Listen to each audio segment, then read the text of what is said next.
R.A., the Rugged Man. What's up? Did I'm you a hear little me? bit sick. I've been sick for 3 weeks. I don't know what the fuck's wrong. It's not the Rona, is it? They thought it. I said it wasn't. Then they were like, oh, they treated me like I had corona, but then they gave me the tests. They made me take the test, and they said I don't have it. So I'm good. I just have So babies. you're just sick. Babies have boogers all over their face all day, colds and snot. And next thing you know, you're sick all the time. Exactly. So, are you drinking some tea right now? What are you drinking? I'm drinking tea. Lungs or whatever, because I tried to do like a rap performance yesterday, and my lungs were all congested, and I wasn't myself yet. I got to get my strength back, So, like, I was losing my breath in places I wouldn't lose it because when you're sick, I'm all fucked up right now. So yeah. So I was at the studio like, what the fuck? Let me try it again, and I was trying, and my lungs couldn't hang with the not sick RA, So. During this time, are you making music or like attempting to? Like, do you? No, well, I'm quarantined. I'm quarantined in the house with, I got a 2-year-old, 3-year-old son, a 4-year-old daughter, a 1-year-old nephew, and they run around the house all day, and there's no kindergarten. So it hasn't been really easy trying to be creative, and there's not really a studio. My studio's in New York City. I'm in Berlin, Germany right now, so I can't get to the studio that I like to go to. But I mean, I got a kid here that lets me record out of his house when I got to do features and stuff. But I don't think he's available during quarantine right now either. So. Now out there, are you guys like, is school continued? Are your kids doing like Zoom, like kindergarten Zoom? Like, are you like in charge of teaching them in any way? Or there's some school classes that are like, they're gonna start bringing them back, but like certain grades, and I don't know how they're doing some kind of system where they're slowly trying to get the kids back in. I don't really know what it is, but like the mother of my kids, she's a school teacher. Oh, so like children of like doctors and policemen and school teachers, like government or whatever the fuck it is, their kids get to go back to kindergarten soon. So my kids might be out of here soon. So wow. then I could write a rhyme, right? Right. Well, I just wanted to.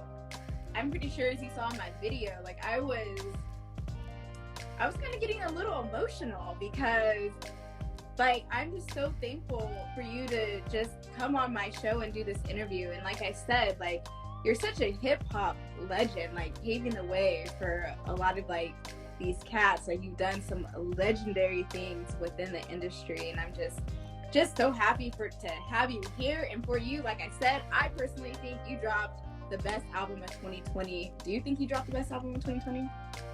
Yeah, but that's me saying it. Okay, but do you think so? Like that, your album is very impressive. I don't think nobody can fuck with me.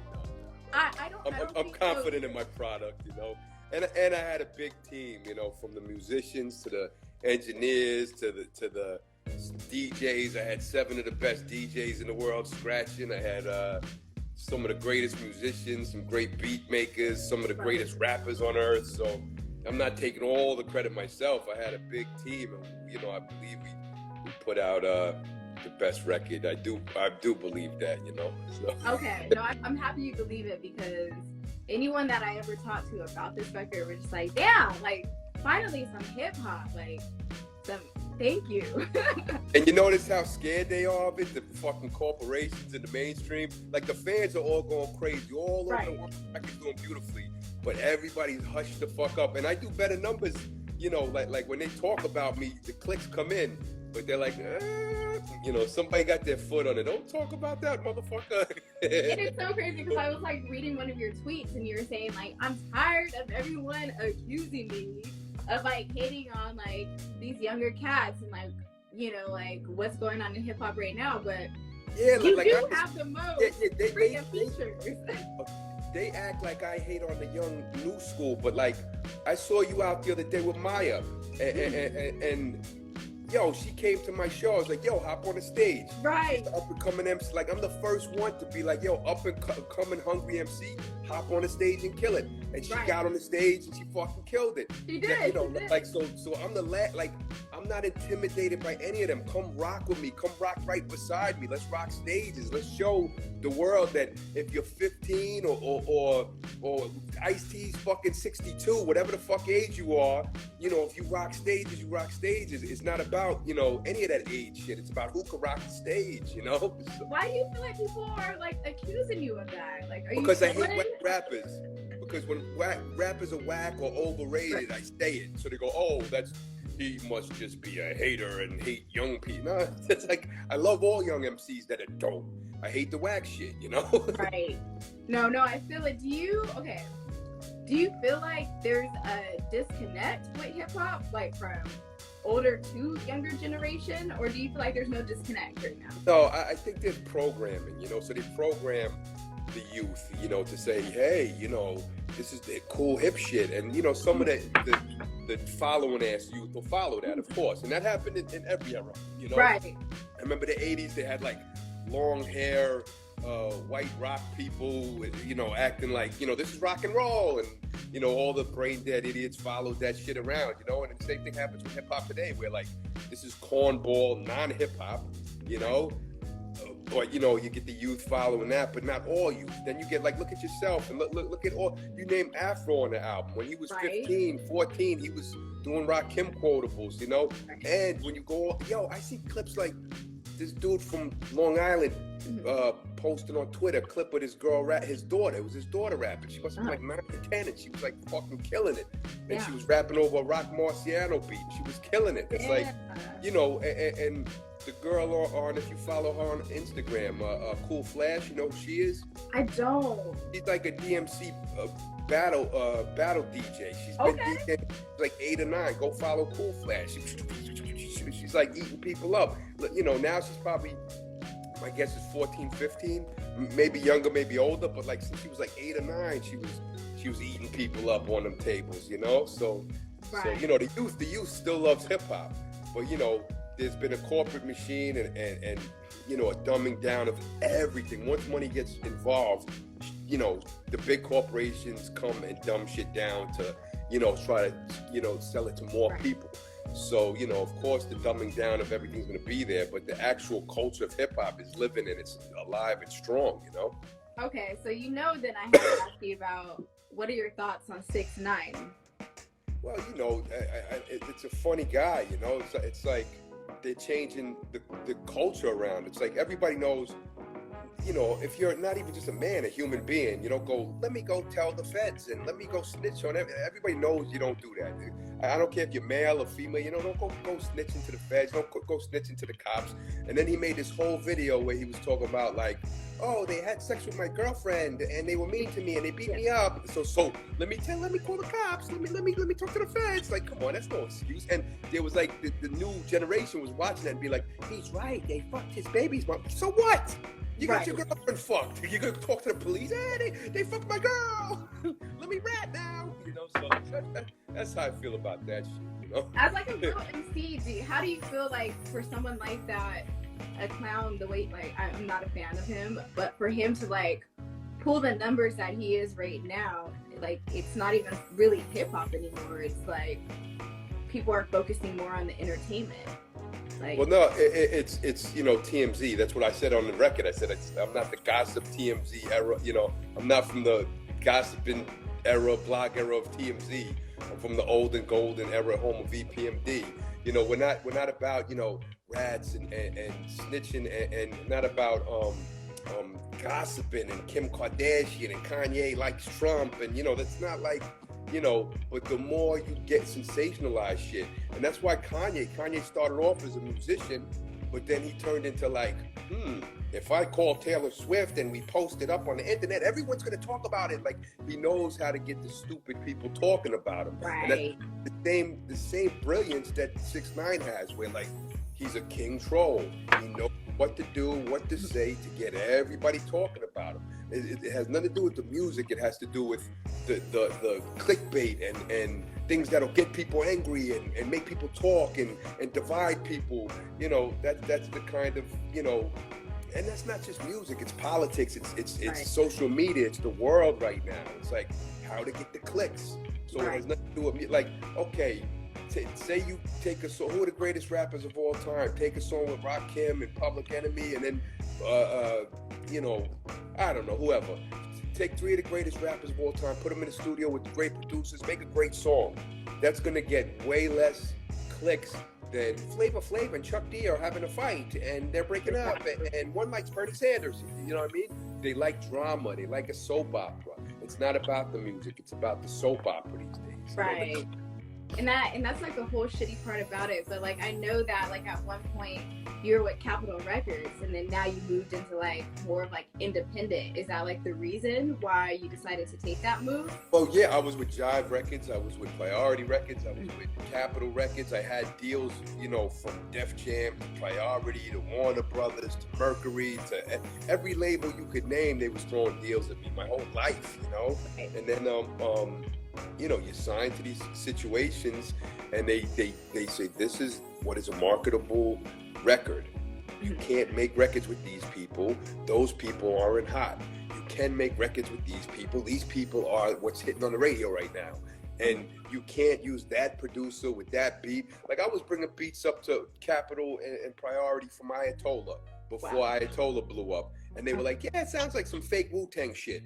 And the same exact beats I brought to Priority where they denied and wouldn't let me use, he went and sold the 2 of them. One was Miss Fat Booty, the Most Def. The other one was Styles P and Pharoah Monch. My life is all I had. I had the cassette tape of that shit. I played that cassette tape at my big corporate, you know, record label, and they were like, that's like some fake Wu-Tang. We need to get you with JT Money, you know? It's like, oh, man. Dang. Okay. So what are some of the struggles of being independent? Do you feel like there's any struggles? Or well, yes, the struggles is you're not in bed with these people. So, you know, you're not connected. So when you're in bed with a big corporation, they have the connections. They could press the button, get you on the big network television shows. They could get you all the good write-ups. They could get you the positive reviews. They could get, you know, their celebrity people that want to be down with them to post stuff about the project. And like, it just gets, the world gets smothered with it a lot easier. And the word gets out that the music's dropping. And you have tons more money to spend. When you drop a video, you have, you know, $20,000 on Google ads and all of this stuff. So the video's getting way more seen than when like we just drop it and we just gotta hope the fans want to watch the fucking thing, you know? Right. So it's a big difference. And then like I said, like even if I have a bigger, more loyal fan base, they'll cover an artist that's with a major because the major has more connections for future stuff. So like, hey, if you write this thing about my artist here, we got this big artist and we can get you a cover with this big artist. Blah, blah, blah, blah, blah. You know, it's all, you know, they're all in bed together. That's what the game always was, you know? No, I totally feel it, but I also think that's just like the beauty of just being independent, but also being underground. Like, I love just being able to just turn on some real shit, but it's also shit that not everyone is listening to. Like, you got people listening to 6ix9ine, you got people listening to Drake, people thinking that's real hip hop, but it's just very intimate and very personable, and that's how I feel about your album.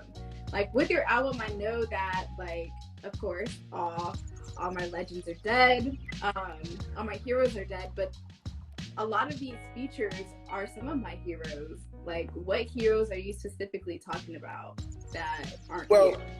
You know, well, Sean P, Heavy D, my father, my brother, my sister, you know, the older you get every day. Look, Jimmy from Jimmy's Corner just passed. You know, look who just died this week. You know, all the legends. You know, we lost. Jesus Christ, my brain's farting right now. But oh my God, my man Andre Harrell from Uptown Records. You know, Steezo, Fred the Godson. You know, like every time you turn on the damn Twitter, somebody, you know, if I want to go back to horror music, horror movies, Stuart Gordon died last month, and George Romero the years before that, and Wes Craven, and you know, it's like, Yeah, my man in the comments, he said Little Richard just died. You know, the originator, one of the biggest originators of rock and roll, you know? He wasn't the glam rock, corny 80s rock guy. He was like the real rock and roll, you know? No. Literally, 2020 has just been a year. But like you said, there's been so many people. But I love the fact that we still have like a lot of present heroes with us today that are still like riding hard for the hip hop culture. Do you feel like this is like one of the most profound pieces of work that you put out?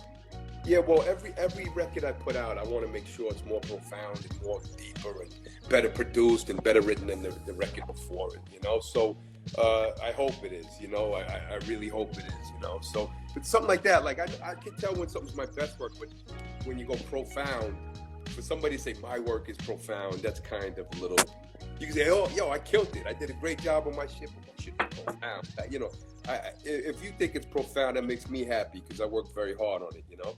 It's like literally, it was like 4 years in the making. And yes, somebody in the comments said, Pimp C, Bushwick Bill, rest in peace, Pimp C, rest in peace, Bushwick Bill, rest in peace, ODB, you know? So. No, I feel like, was it hard for you to, like, I know it's been 4 years, but like, was it hard for you to get everyone to send their tracks in on time, produce, mix? Like, you have so many features on that. That just seems like a headache, low-key. Well, here's the thing is, my album took a long time to make.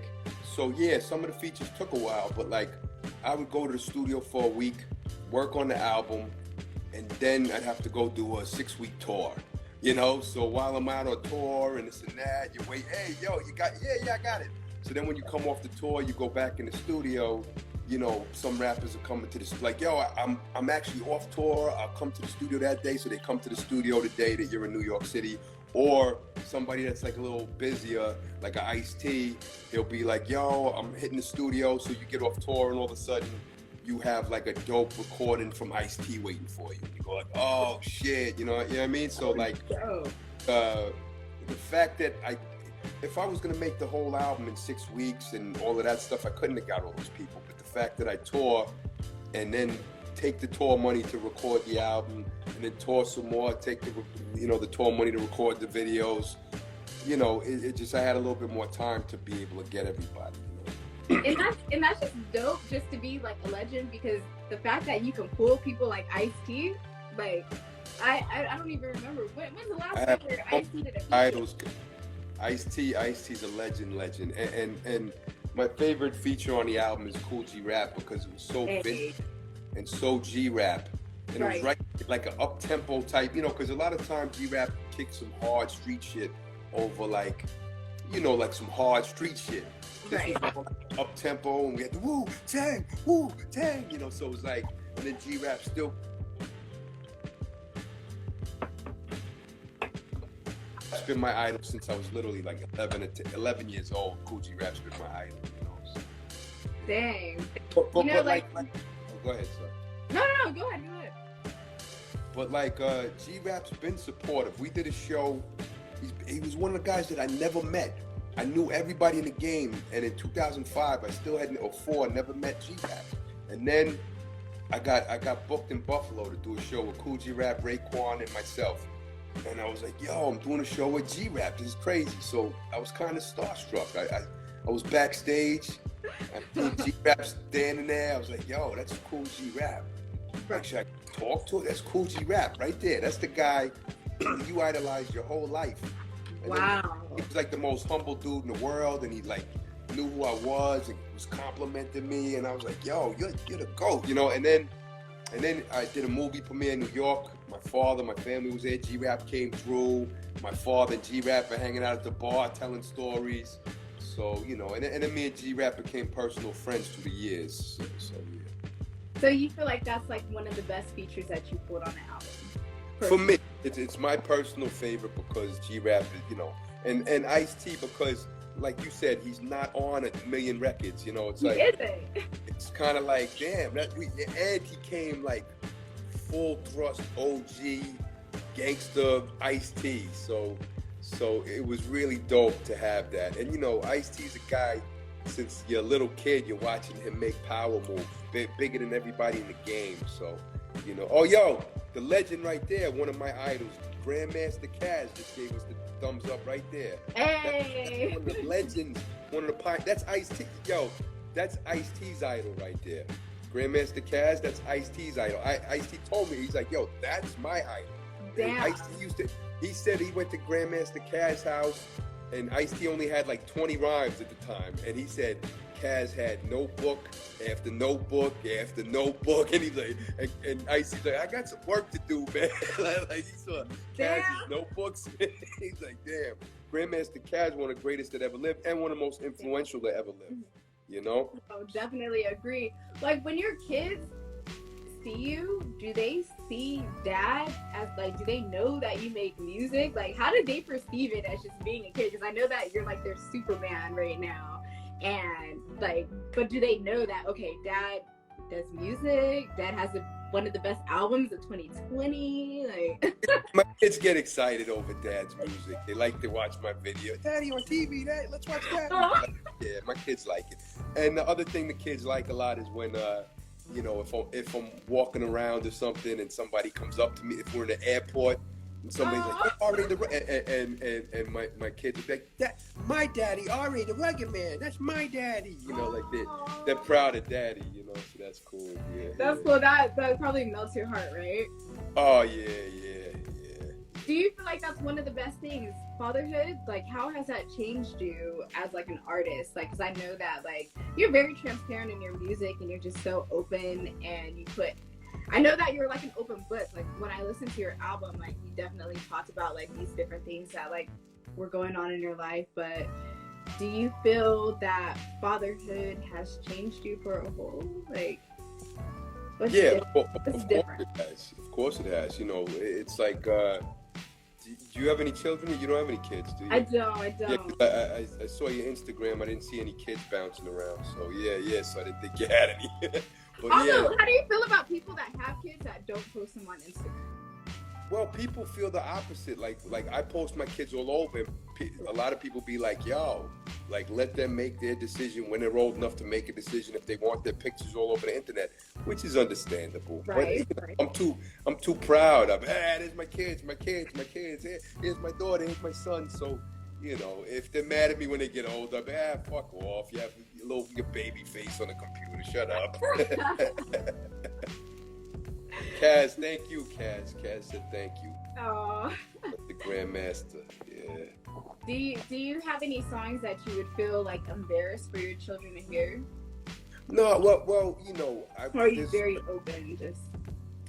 Well, there's songs at a certain age I'm not gonna let them hear. You know, I'm gonna be okay.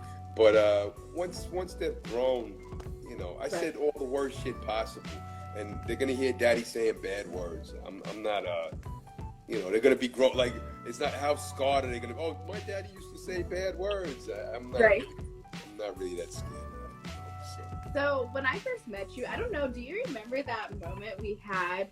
This is like one of my favorite moments. That I had bottom braces at the time. I got my top braces off and I have bottom braces, and I was like interviewing you really quick, and you're like, "Hey, I like your braces," and I was like. That sounds so perverted, yo. Like your braces? Yes, somebody likes my braces, yes. Everybody likes those, you know. When an older woman has braces. I like a woman in her 40s have some braces. You think it's kind of interesting, you know? It's interesting, but when I You know homegirl in Crypt, right? You know in Crypt, the photographer? Yeah. She had braces for mad years. And I used to always be like, yeah, she's like, I'm taking them off. I'm like, yo, I won't even know who you are when you get them off. You know? Your whole image, your whole life is those braces in Crypt. But she took them off and she looks normal still. I recognize her still. I love the fact when I had them, people just thought they were girls. Like, I'm like, okay, they're girls. But at least you knew they were braces. But when I saw you perform on a stage, like, your energy was so unmatched. And like it was kind of funny because like I was watching you before you went on stage, and you're just being chill, you're just being you. But then like right when you go on stage, like all this energy comes. Like how do you like where is this coming from? First of all, and like do you do like any like pre-stage rituals before like tearing that shit up? Yeah, well, no, I just try to preserve the energy. Killer Priest used to make fun of me on tour when we used to tour Europe. He used to say that he used to say I'm like Michael Jackson. I'd be all quiet backstage. Hey, how are you? Hey. And then I fucking hit the stage and I'm like an animal. Like, what the fuck? Where the fuck did that guy come from backstage? He was all quiet and calm and like, hey, how are you? Right. And then he hit the stop, and I'm going crazy. You know what I mean? Literally, you were telling people to mosh pit. Like, I think you had people. No. You have people jump in the crowd. Like, I have videos of you like getting people on the stage, and you're like, jump, like just jump in the crowd, jump in the crowd. Get them all jumping, going crazy, mosh pit. Yeah, well, I got the whole. I start off the lyrical shit. I said, look, I can rap. I can do all that syllable shit. I can go crazy with the flows, keep it calm. Then you work the energy up. 60 East is in the comments. He drew the event. 60. Somebody said he was drawing people off the stage. Laugh out loud. And it was funny because like I have this in the video. You're saying you're like, man, if you jump on the stage, and you break your neck, you're a grown man. No, you're a grown man. You might break your neck and jump off the stage in my show. Like you jumped off the fucking stage. Like. You decided to do it. Don't have your family be like, yo, he jumped off the stage while you was on stage. Like, yo, you're a grown ass man. If you jump off the stage, like if I go, I'm gonna jump off the stage and I break my neck, I don't want somebody to blame someone else. I did the shit, you know? Right. No, I totally feel it. Okay, so you have such a big platform and you have just a lot to say. What is your overall message that you want to convey to the world in general? You know, my mind's a little bit schizophrenic, so sometimes it's like everybody should love each other, and then sometimes it's like, does anything even matter? You know, like I don't have a world message. I kind of just put what I'm feeling in the music, and if you get a message out of the song, that's really what I was feeling that at the moment, and that's what I wrote, and that's what I laid it down. But like, if you even listen to the music, it is borderline schizophrenic because sometimes it'll be very, hey, let's all get along, let's make the world a better place, you know, some We're the World type shit.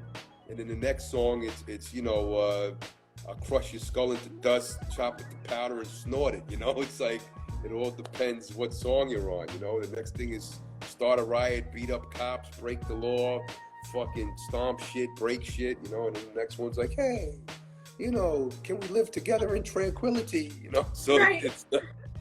It's I don't really have a world message. I kind of have a whole bunch of different messages, which I think that's how the human mind works, you know.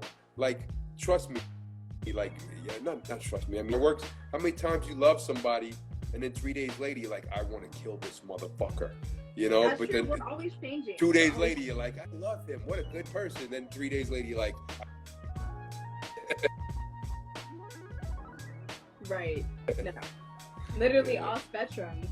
I went onto my Instagram and I asked everyone, what do you want to ask RA? And I got like some really dope questions. These are personally some of my random questions that I always ask as well. But let's start off with those. First of all, what is your favorite food, RA? Like the last meal that you're gonna have before you die. You're just like, I want this. I guess some salad with a steak and a lobster, you know, some crab legs and chicken lobster, you know, the surf and turf How do you thing. like your steak? I'm a little white trashy. I like it medium well. I know we're supposed to do it rare, and that's the way it has all the flavor. But nah, I like it.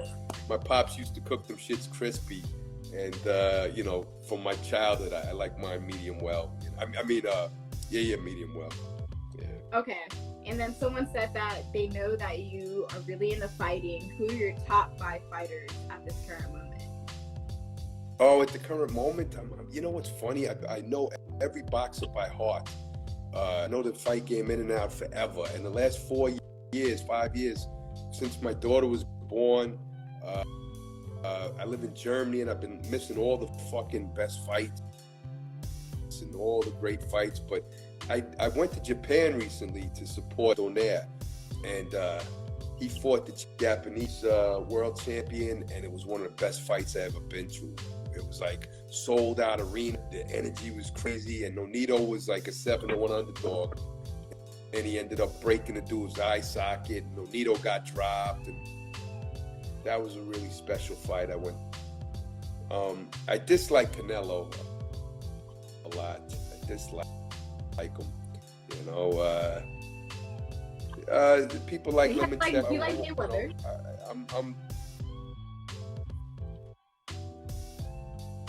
I was a Mayweather fan. His skills were phenomenal, obviously, you know. But he's another one where, like, he knows how to fight. You know, like, he turned it into a little bit of a circus. You know, he fought Pacquiao 6 years later, when after Pacquiao was already knocked out and stuff, and then he did the whole Conor McGregor circuit. And he always knew how to make. He's a great, tremendous business.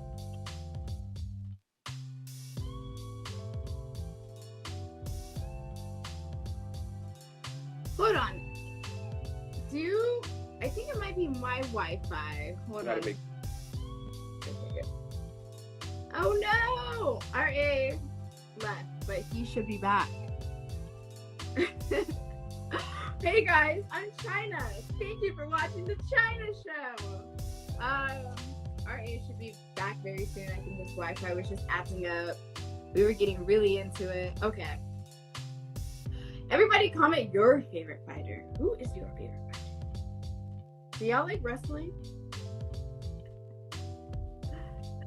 Okay, you're back. Hello, sir. Sorry about that. How was you? I'm doing good. Show me the most Germany thing that you have in your... Wait, no. Did you say you're in Berlin, Germany? Yeah, I'm in Berlin, Germany. Could you show me the most Germany thing that you have in your house right now? Like, could you show... I'm from California, but like... Well, is there anything that you're just like, if I walk around in Germany? Well, if I walk around, the thing might stop working. But I do have a picture. Okay. Stay where you are. Okay.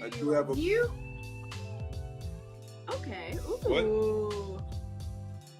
I do have a picture of the golem. That's pretty German. I don't know. That's pretty cool. Okay, someone said, when are you gonna put "It's Gone" on Spotify? That's an unreleased song. Oh, you know, it's on the 45 of the Atmosphere song. We sold it on 45 record. I didn't know it wasn't on Spotify. Nature Sounds, hit on Spotify. Yeah, that's produced by my man DJ Noy. That was a good record. Yeah. Okay, yeah, somebody asked that. Someone said, who was the hardest rapper to work with? Like somebody that said, oh, you know, I don't want to badmouth anybody, you know. But who's just someone who's difficult? Well, I remember there was my guy Aguilar when I did the record with him with Raucous. He ran up in Raucous and was a little angry at Raucous because they put the vinyl out, but like we made the song together. I thought it was established. It was coming out. That was a little difficult. Who was difficult though? Aguilar, you know, he was around my father when my father died. I mean, not when my father died, but he was in Long Island. But who was difficult to work with? Someone said Little Kim, laughing face. Nah, Little Kim, you know what's funny? Yeah, I know Kim from years ago, you know, but she's I'm trying to describe. But I don't know a difficult rapper that I work with because I guess if somebody was too difficult, I just would scrap it and not do it. So I can't remember somebody that I had a tough time working with. I don't remember that as a rapper. And there might be somebody, you know. Okay, what about what's the funniest thing you saw your kid do? Like something that you're just like, oh my God. Oh man, every day of my life, my son, he's obsessed with Jason Voorhees, you know, from Friday the 13th. So he thinks he's fucking Jason half the time. I'm Jason, you know. you know. And Fangoria has this app where you could, you know, it show, that those apps that they have, like, which princess are you? Which horror movie character? So I let my son play that shit, and when he gets to be Jason, he like goes, "I'm Jason." Like, yeah, okay, you know. So he's a funny wild boy. He's a wild boy, you know. So. Okay, I know that your father played a huge role in your life. What are 3 lessons that he has taught you that you carry on forever? Oh, my daddy taught me so many lessons. Wow. But top 3. I think one of the biggest things was the sense of humor. You know, my father, he always knew how to laugh at something and always make a joke or something. And kind of like, if there was pain involved, he always knew how to make it lighthearted and kind of try to. And he always had like I'll tell you a lesson. I was the crustified dibs. I always dressed like a fucking bum. I always dressed like, you know, crustified and, you know, fuck society, establishment, you know? And my father would always be like, "Yo, you're a sharp looking guy. Why you dressed like a fucking slob?" And I'm like, "Yo, I'm crustified dibs," you know? And then my father always dressed slick. He always had the dope hat, always had like, you know, maybe a dope leather trench coat. He was just slick, my dad. So after he passed, I just kind of, you know, took a little bit of his style in you know, and I trimmed up a little bit. I, you know, wore nicer hats, wore nicer jackets. Well, you know, I just started dressing a little nicer after my father passed away, you know. But he always quotable. You know, another lesson, you know, was like, you know, he would say things like, I know that I don't know, you know, like, you know, people think they know everything. They don't know nothing. It's like, you know, the smart guy knows that he doesn't know, you know, like the world is, you know, the universe a big place and none of us know shit, you know, like we don't know shit, you know. So when you know you don't know, that's when you know, you know. How did he feel about your music? Well, there's an interview with him, and he said, you know, his exact words in the interview, he said, you know, my son was 12, 13, and he's taking all his money and going into the studio, and I'm saying, hey, rap, hey, son, rap's a fad, and you got a big fat white ass. You ain't gonna be a rapper.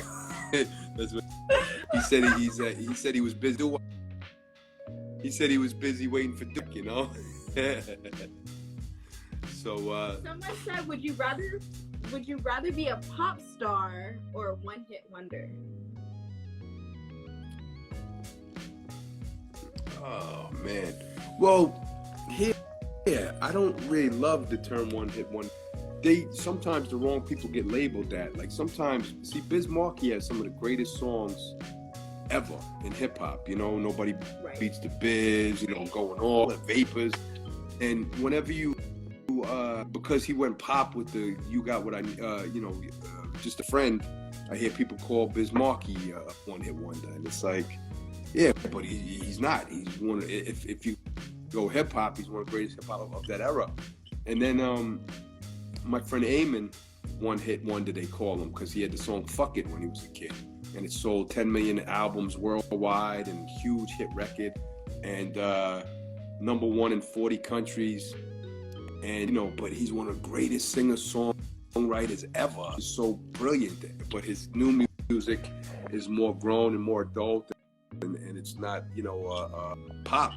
It is pop, but it's just not marketed that way. So, you know, so I don't know. I didn't even answer your question.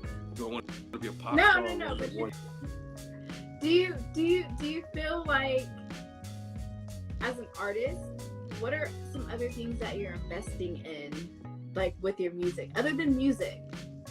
Because, you know, are you investing in other different things on the side, businesses?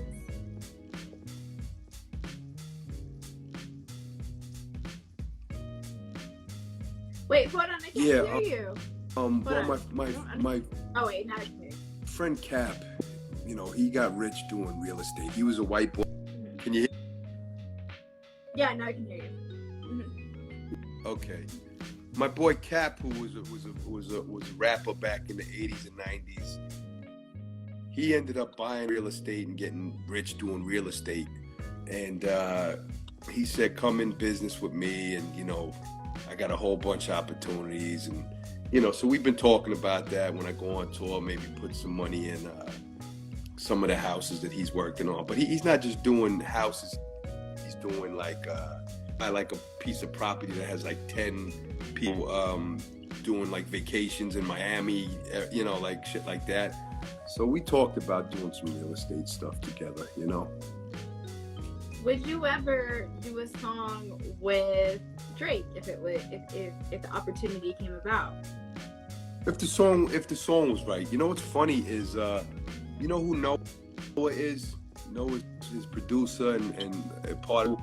I'm always taking. Is it the person that you were kind of talking about on Twitter? Yeah. I'm always making fun of Drake. I'm always making fun of, you know, how soft Drake is. Drake, you know. And then rapping said, "Yo, this new Drake album is whack. Go get the R.A. the Rugged Man album." I saw that. Posted it. Yeah, so I posted it. And then like Noah from and he was so polite and dope about everything, and I was like, yo, this dude's awesome. Like, he made me feel like a childish fuck, because he was just like, yo, look, I came up in this game looking up to you, and this shit kind of hurt me. And I was like, yo, like, I'm not affecting you guys in any way. I'm making Drake jokes. Drake is gonna make millions, hundreds of millions of dollars, no matter how many Drake jokes Ray makes. Fans think they're funny. I think they're funny. They're Drake jokes. But like something, you know, you forget that some of these people are people, they're human beings. And his guy Noah works hard on his Drake songs and sits in the studio with Drake and makes Drake. So I'm always making Drake music, but you forget, like, these guys are real people. So the way he hit me, and it wasn't on no disrespectful shit. If it was disrespectful, I would be, yeah, fuck you, you know. But it was like some real grown man way of telling me, like, yo, like, come on. And I just thought it was a dope dude, like, for hitting me like that. Like, not trying to be tough guy, not trying to be respectful. And broke down, like, yo, you know, if you don't like it, so wow, that was decent, you know. So, yeah. I'm looking at the comments, like, from the IG live, and people said, would you rather be underpaid or overrated? Underpaid, yeah. I'd rather be great at my craft and underpaid than whack and have, like, corny people saying I'm great, you know. Definitely. I'd rather be great at my craft and respected. Right, no, I feel it. Sorry, I'm schizophrenic. I'm like jumping back and forth. But I do want to say your album was way better than Drake's. So, like, I don't know why anyone, like, could feel some type of way when they listen to the album and want to base it strictly off of hip hop. Hold on. No, but he came at me respected. Okay. No, but he came at me respected. Can you hear me? Yeah, no, I can hear you. Can you Go hear ahead. me? Now I can. Go ahead. Yes? Yeah. Oh, he came at me super respectful. He said, like, yo, congrats on your new record. I've been a fan. And I've been following you since the Raucous day. Like, he came respectful. He wasn't like trying to make it a competition. And it's a project, so he's not, you know, he's to it, you know. So understand. He, like I said, the way he came at me, it was respectful. So. Okay, then that's dope. Okay, so for the other people, it says. But honestly, we already.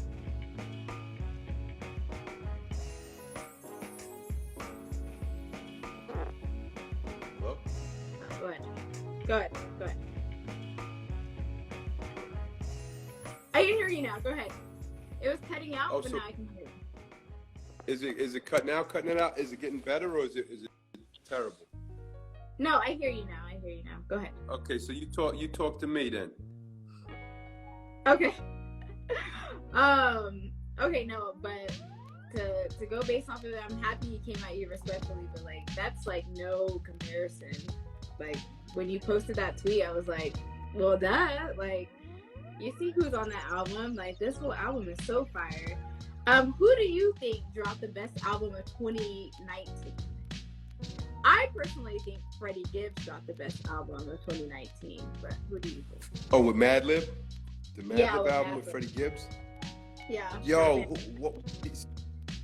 time goes by crazy right now. What are some of the albums that came out in 2019? Tell me them. Who else came out with the album? I know Choosy came out with the album. I'm having a mind blank. Earl Sweatshirt. Yeah. Who was the best album of 2019? I was busy finishing my own album.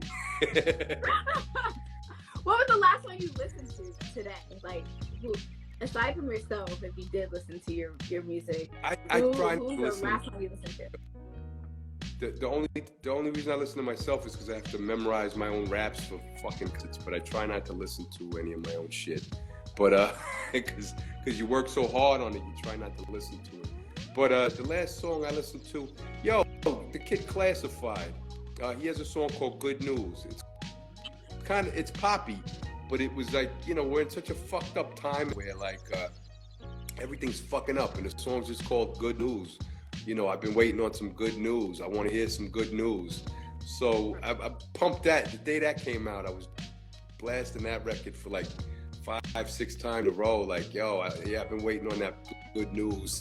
So I really like that Classified song. Yeah. Heck yeah. Someone said, when are you coming out to LA to do a show, R.A.? When are you coming to LA? As soon as LA lets us back in. I used to go to LA.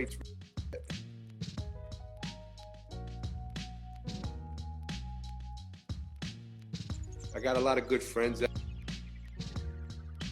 out there.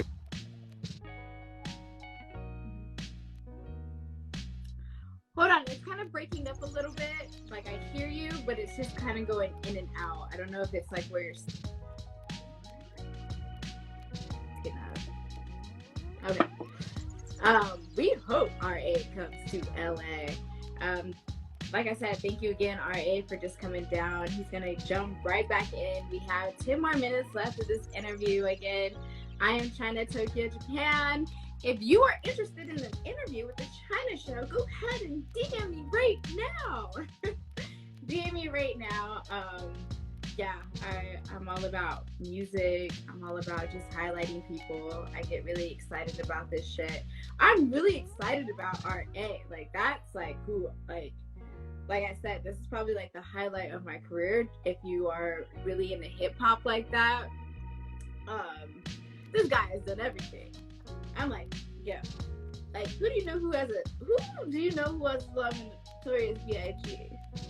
or Mobb Deep or DJ Quick? Sorry, I'm just hyping you up. You're perfect. You sound good. Okay, cool. Okay, so I'm happy that you are gonna come to LA. You said you come to LA 3 times a year. Yeah, but now with Corona, you never damn know what the hell's going on. You don't know what's going on. How do you like living in Germany? What? How do you like living in Germany? Like, is that cool? Like, I've never been there before. I like traveling all the time.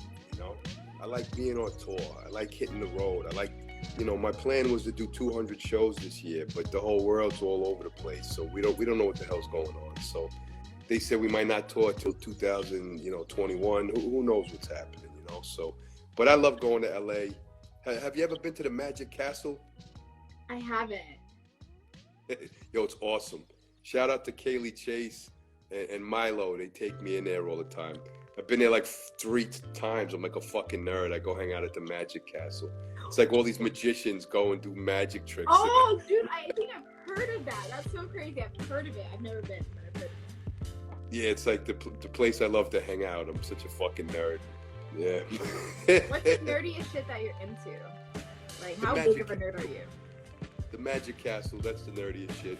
No, but yeah, I guess my DVDs and Blu-rays and my film collection is some super nerd shit. Do you like I know every. I know like every horror director and every foreign film director from the 50s, and like I'm super nerded out when it comes to movie stuff, you know.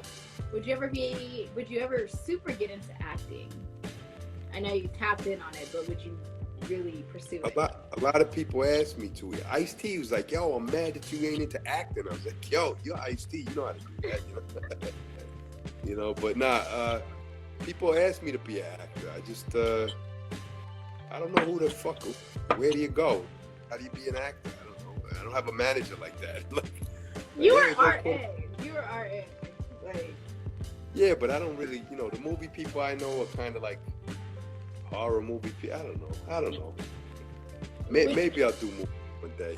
Please do a movie. What role would you like to play in a movie? Could you ever do anything like romantic and cute, like, you know, like Notebook type shit, or are you like strictly like a certain type of movie? Oh man, I could play some romance shit. I'm good at romance.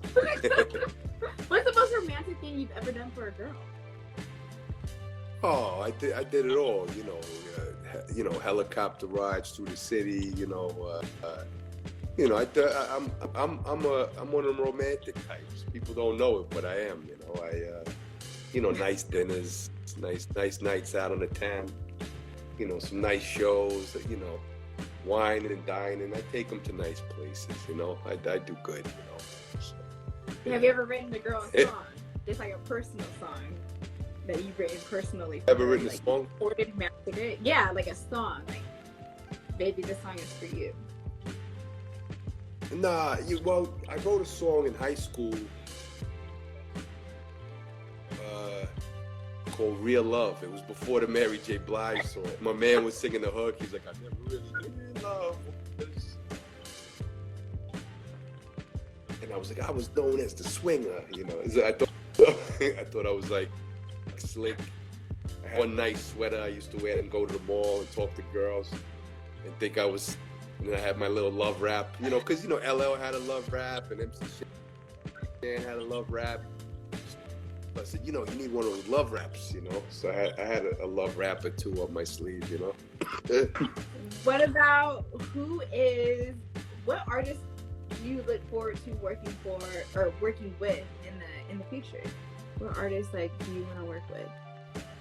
If you can choose anybody, dead or alive. Well, Kane, I was supposed to Eddie Kane on his new album, and that didn't happen. Time ran out, but I'm working on another project, and I still like to get Kane, Big Daddy. I still never worked with Big Daddy Kane. I'd like to have that happen, you know. But you know, I wouldn't mind doing on some, you know, I work with anybody. You know, if they're a dope musician, I'll work with anybody. You know? It's like sometimes I listen to like people like some of the stuff Mark Ronson does on a commercial level, and I go, yo, he started off work with Ghostface Killer. Like he did stuff with Mystical and all of these guys. Like he does the pop stuff, but like I would work with those guys like that too. You know, I would work with Darkchild. You know, the guy that did like Brandy and Michael Jackson. I just like to. You know who I'd love to work with? Teddy Riley. You know, he just did the IG battle, but Teddy was my idol as a kid.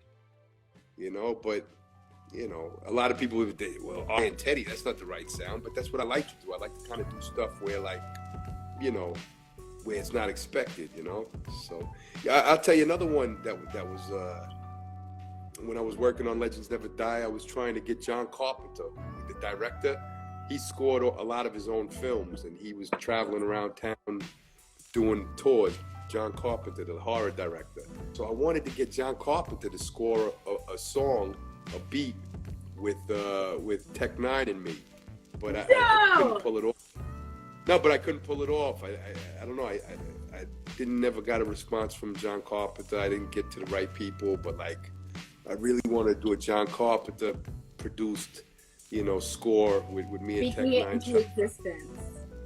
Yeah. Into existence. All right, let's do a 16. Oh no, I'm sick with, like, honestly, my lungs is beat up. I told you I'm sick. Okay. All right. Yeah. All right, I was been like, last thing, like I said, I was in the studio yesterday trying to do a rap, and it was for like a live for a couch concert, and I had the microphone set up, and I just felt horrible. I only felt like 40% of myself. So I'm doing interviews, but I don't want to do any rapping stuff till my voice sounds healthy. No, I totally feel it. I've been sick for 3 fucking weeks. It's been crazy. But they said it's not the corona, but I don't know what the fuck it is. I'm going back to the doctor, but I've been fucked up. But it happened at the right time during quarantine, so it's like right. This shit happened Definitely. when I had a big tour scheduled. I was all beat up and this, I'd be destroyed, you know. So yeah. I love the comment that someone made in the questions. By the way, we have over 100 questions that people sent in. I don't know if we're going to get around to all of them because I think we only have like 4 more minutes of this live. But someone said, I'm a gay male that religiously listens to RA. Thank you for making me come out. Yeah, that guy's doing a troll. He's being a troll. Yeah. Oh, okay. That's not a. Okay. That's not a. Somebody being like, a is there a song I didn't know about?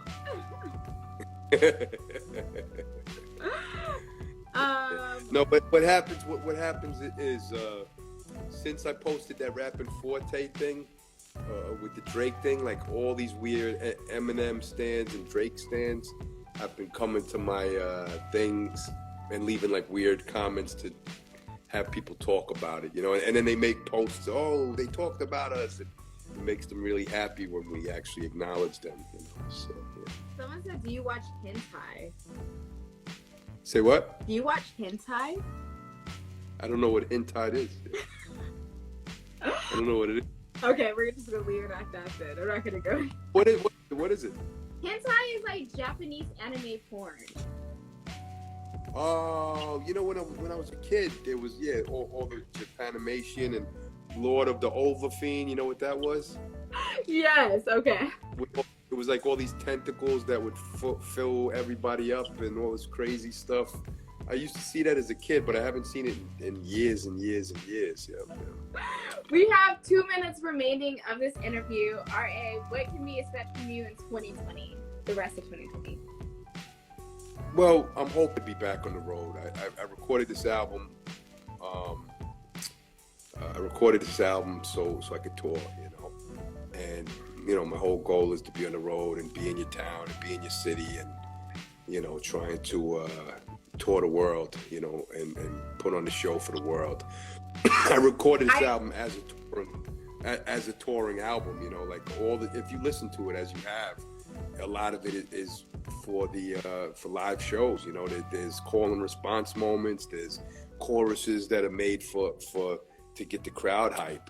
So that's really what this album was made for, was for live shows, you know. So I like how you like did a tweet. You're like, I'm down to just like pull up, hop out, do my set, jump back in my car, and go. Oh, the drive. Yeah, there's a guy named Zito out in Germany, and he did a big sold out concert, you know, live concert at a drive-in movie theater, and all the cars came out and they all honked at him, and he did his show. And people are doing that. They're starting to do drive-in shows. So I'm down to do a drive-in show. Yeah, you know, I'm down Oh yeah. to just perform. That's my life, is being on the road, performing for fans, you know. Best performer with only 20 seconds left on the Trying to Show live interview. RA, I really appreciate you for coming in. You are definitely probably my favorite interview. Like I'm just like, yeah, I have 9 seconds left. Thanks. I'm sorry that the service wasn't a little better. No,